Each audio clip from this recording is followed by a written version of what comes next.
Unique dot classes में आप सभी का फिर से स्वागत। आज हम क्लास 9 का पहला चैप्टर के बारे में चर्चा करेंगे।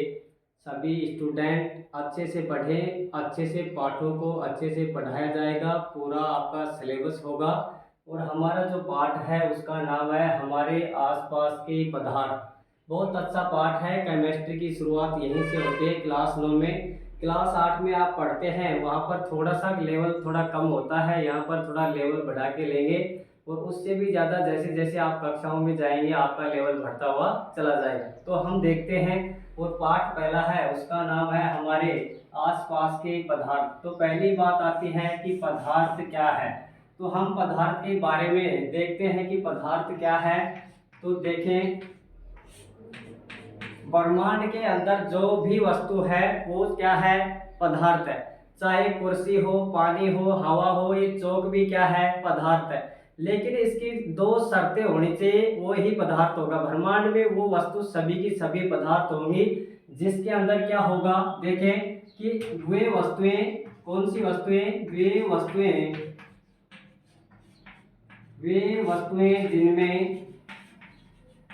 वस्तुएं जिनमें क्या होता है, द्रव्यमान होता है, जिनमें द्रव्यमान होता है और स्थान घेरती हैं। देखो दो चीजें आई हैं, क्या क्या, जो स्थान घेरती हैं। तो इसमें ध्यान दें, पदार्थ किसे कहेंगे कि वे वस्तुएं जिनमें द्रव्यमान होता है और स्थान घेरती हैं, या फिर स्थान की जगह आपको मिलेगा आयतन घेरती हैं। क्या कि आयतन घेरती हैं, वो क्या है, पदार्थ है। तो इस चौक के बारे में अगर हम चर्चा करें तो ये चौक भी बहुत सारे छोटे छोटे कणों से मिलकर के बना हुआ है। यानी कि ये जो चौक है, देखो ये भी अपना एक स्थान घेरता है, जहाँ रखेंगे कुछ ना कुछ इसका स्थान होता है। और जो पदार्थ जितना स्थान घेरता है वो उसका क्या होता है, आयतन होता है।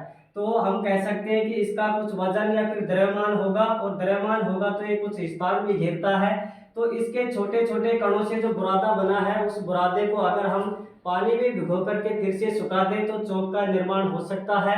तो ऐसे ही वे वस्तुएं जिनमें द्रव्यमान होता है और स्थान घेरती हैं क्या कहलाती हैं, क्या कहलाती हैं, पदार्थ कहलाती है। अब पदार्थ के कुछ अभिलाक्षणिक गुण होते हैं, तो देखिए क्या होते हैं। हमने पदार्थ की परिभाषा देखी और नेक्स्ट देखते हैं।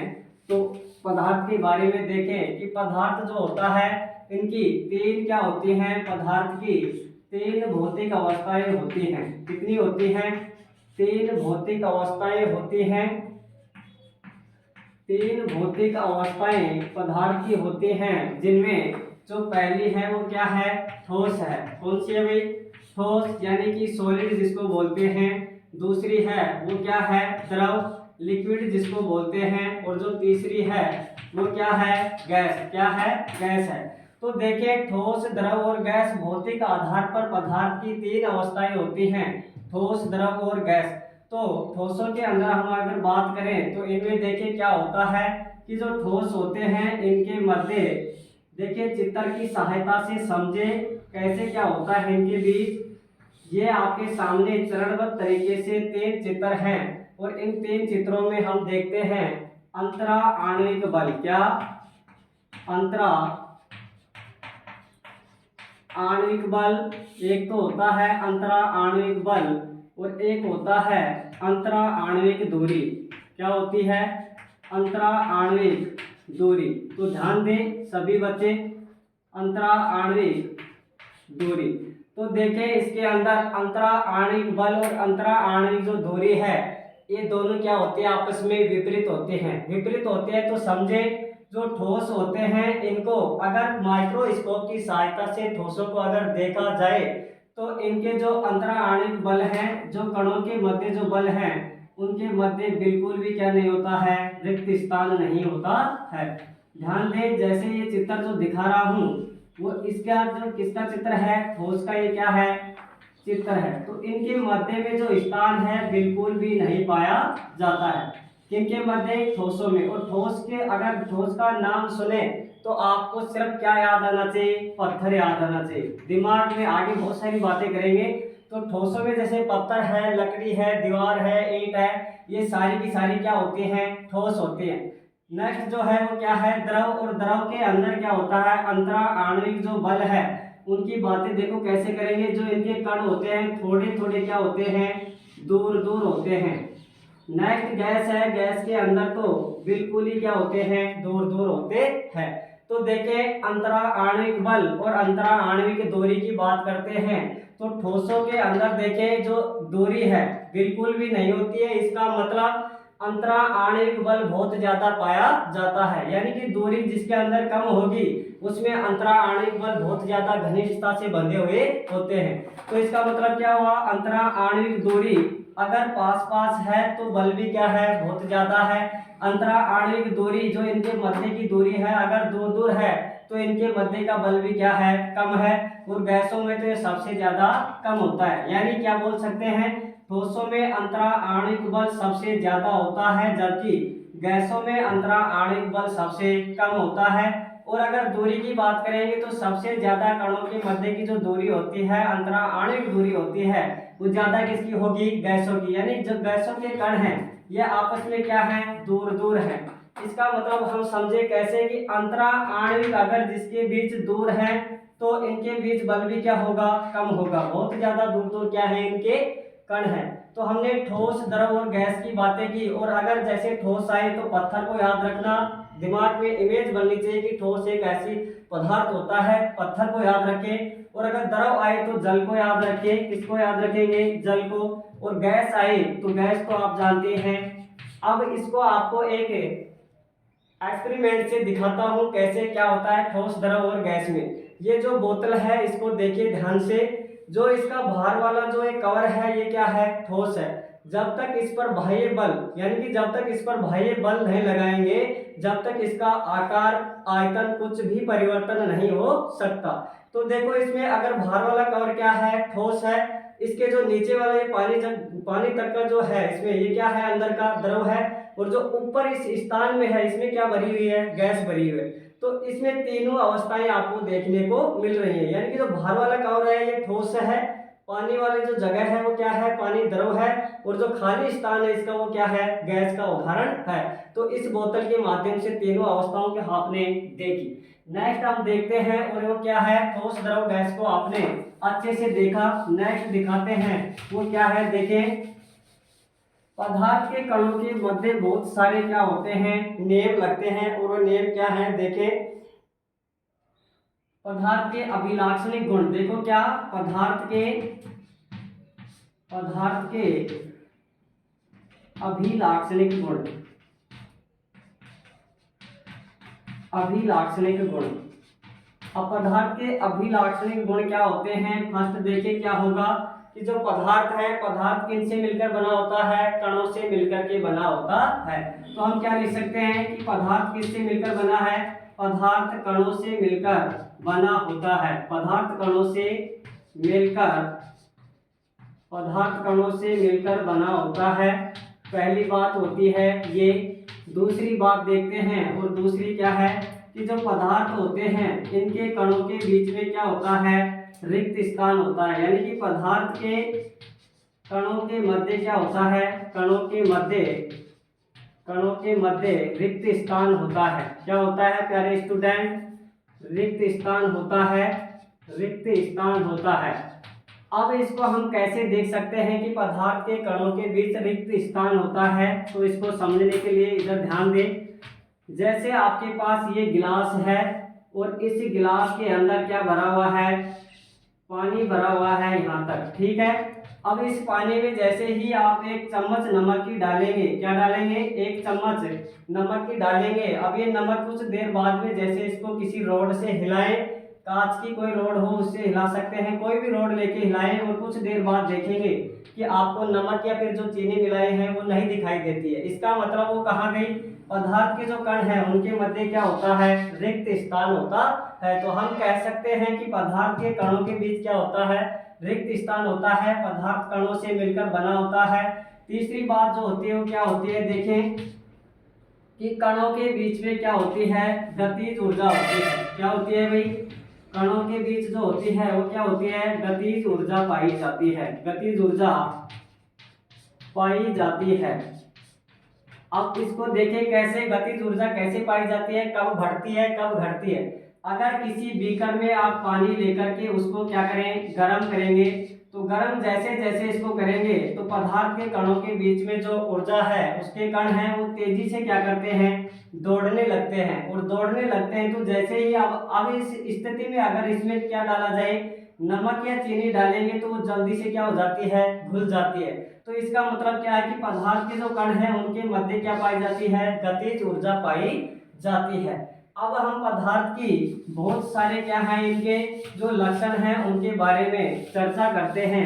तो नेक्स्ट देखें कि पदार्थ के जो कण हैं उनके बीच में जो अवस्थाएं हैं उनके मध्य क्या क्या पाया जाता है, आकार कैसा होता है, आयतन क्या होता है, संपीड़ितता क्या होती है, तो उसके बारे में ध्यान से देखें। जैसे ठोस, द्रव और गैस। ठोस द्रव गैसों में अगर हम देखें तो देखिए इधर जो फर्स्ट चीज आती है वो क्या है भाई, आकार। क्या है, आकार। दूसरी बात आती है आयतन। तीसरी जो चीज है वो क्या है, घनत्व। चौथी चीज है संपीड़ितता।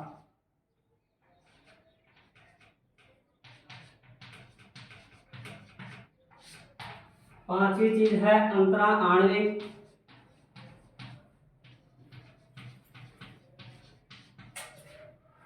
अंतरा आणविक बल। और छठी है अंतरा आणविक, अंतरा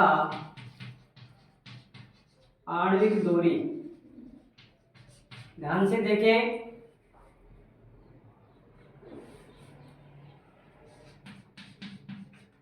ठोस, द्रव और गैस। यहाँ पर ध्यान देने लायक बातें हैं, देखो। और वो क्या है, देखिए ध्यान से। देखिए जो ठोस होते हैं उनका जो आकार होता है, आपने पत्थर को देखा है, ये चौक है, ये भी क्या है, ठोस है। तो आप बताओ क्या इसका आकार बदल सकता है क्या, कुछ भी भाई बल जब तक नहीं लगाएंगे तो ठोसों का आकार चेंज नहीं होगा। तो हम क्या लिख सकते हैं कि जो ठोस है इनका आकार क्या होता है, निश्चित होता है। क्या होता है भाई, ठोसों का जो आकार होता है वो क्या होता है, निश्चित होता है। अब बात करते हैं द्रव की। अब देखो द्रव जैसे पानी है, इस बोतल के अंदर आपको ये पानी जो दिखाई दे रहा है, इसमें तो ये इसका आकार ले रखा है बोतल का, लेकिन इसी पानी को मैं थोड़ी देर बाद में या फिर अभी किसी बीकर में डालूं या फिर किसी थाली या फिर किसी प्याली में डालूंगा तो उसी का क्या कर लेगा, ये आकार ले लेगा। तो इसका मतलब इसका आकार क्या नहीं हुआ, निश्चित नहीं हुआ।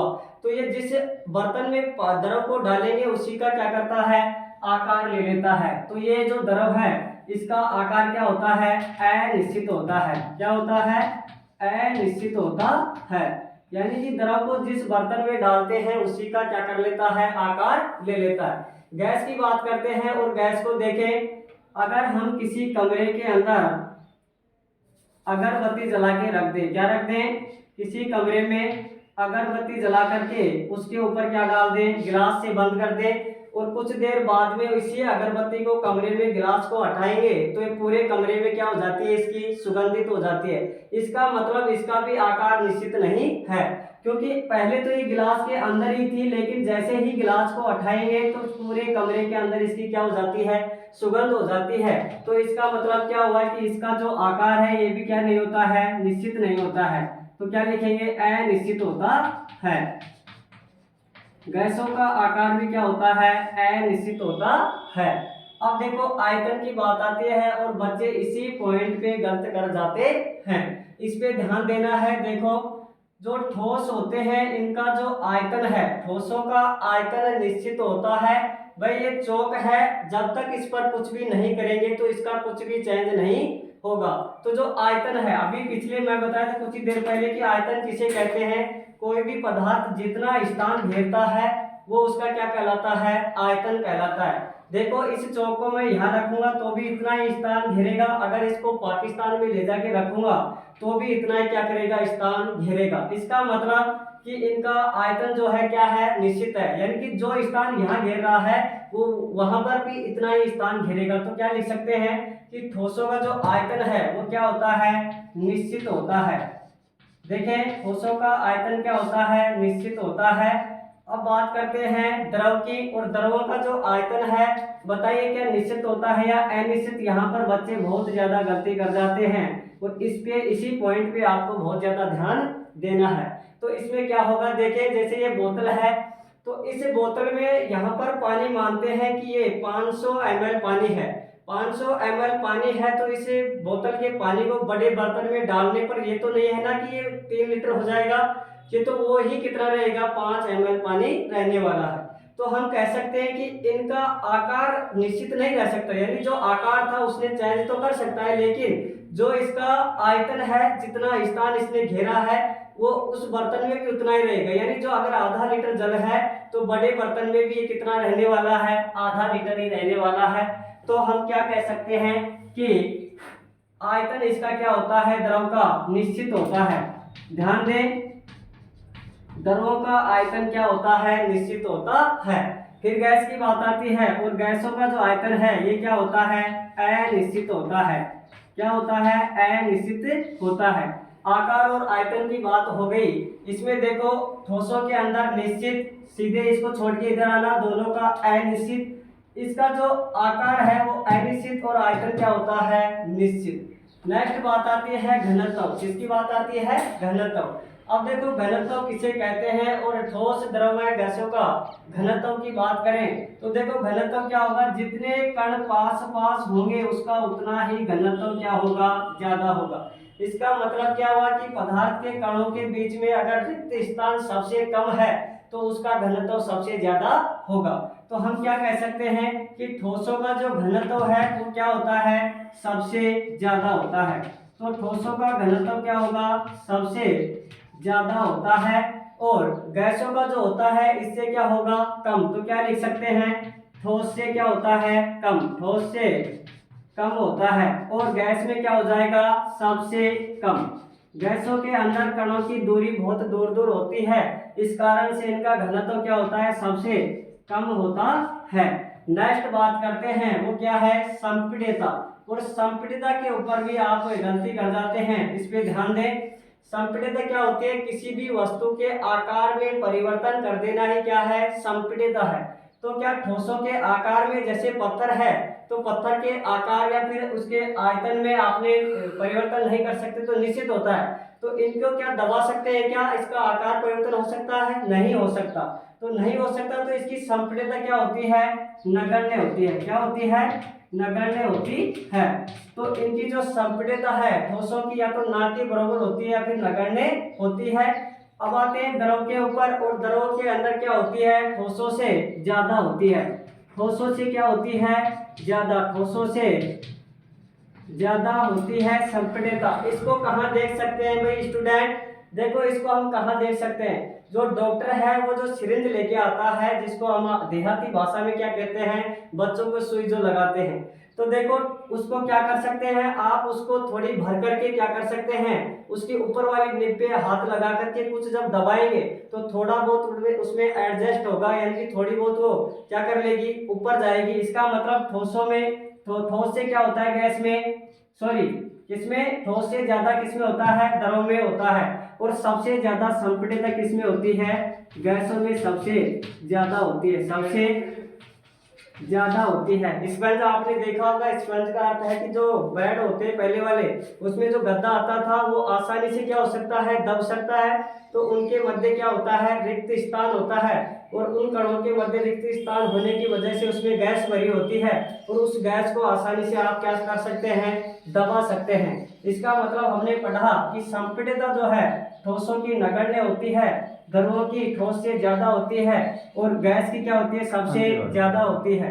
फिर आता है अंतरा आणविक बल। अब देखो कणों के बीच में जो बल है, अब देखेंगे यहाँ पर ठोसों के अंदर, आपको मैंने बताया था कि ठोसों के अंदर कण क्या होते हैं, बहुत ही पास पास होते हैं, और ठोसों के अंदर कण पास पास होने की वजह से इसका जो अंतरा आणविक बल है वो क्या होता है, सबसे ज्यादा होता है, सबसे ज्यादा होता है। अंतरा आणविक बल की बात हो रही है। अगर कण पास पास हैं तो ऐसे समझो कि ये अपने आप के प्रेम में बंधे हुए हैं, प्यार में बंधे हुए हैं। तो जो एक कण है ये क्या है, आपस में बहुत ज्यादा बंधे हुए हैं। तो सबसे ज्यादा अंतरा आणविक बल किसमें होता है, ठोसों में होता है। और द्रव की बात करें तो ठोसों से क्या होता है, कम होता है। ठोसों से कम होता है, ठोसों से कम होता है। और अगर गैस की करेंगे तो सबसे कम होता है, अंतरा आणविक बल सबसे कम होता है।